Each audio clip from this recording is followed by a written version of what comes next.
ဒီသတင်းကတော့ဂျပန် news ကဖော်ပြနေတာပေါ့နော်အဲ့ဒါပါလဲဆိုရင်ဂျပန်ရောက်မြန်မာများတော်တော်များများသိတယ်ပြီးမြန်မာစားစာဆိုင်တွေအများကြီးရှိတယ်ရမနိုတဲဆန်ကနေတော်လို့ရှိရင်ထာကာတာနိုဘာဘာဆိုတဲ့နေရာမှာသတင်းဖြစ်သွားတာမင်းညမှာဂျပန်မျိုးသမီးတယောက်ဒါနဲ့တစွတ်စွတ်ပေါ့နော်ပြီးတော့အသက်မရှိတော့ဘူးဆိုတဲ့သတင်းပြီးတော့သူ့ကိုအဲ့လို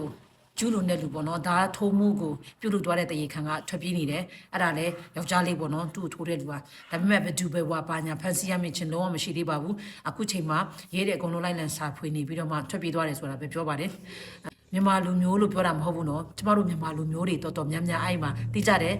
ပြီးတော့သူကတာကတုံဘာမှာရှိတဲ့လူနေအိမ်မှာဖြစ်သွားတယ်လို့ပြောတယ်နော်အဲ့မှာစားတောက်ဆိုင်တွေဘူဒါနဲ့နေတဲ့နေရာတွေမှာစားတောက်ဆိုင်တွေလူတွေရန်စီကားတယ်ဆိုပေမဲ့လည်းဖြစ်သွားတာကတော့လူနေအိမ်မှာလို့ဖြစ်သွားတယ်သူတို့ရဲ့ဒီအိမ်တိုင်းပေါ့နော်အိမ်တိုင်း resident area မှာဖြစ်သွားတယ်လို့ပြောပါတယ်အဲကြောင့်မလို့ဂျပန်ရောက်မြန်မာများအတွက်တည်င်းမကြည့်အားတဲ့လူတွေအတွက်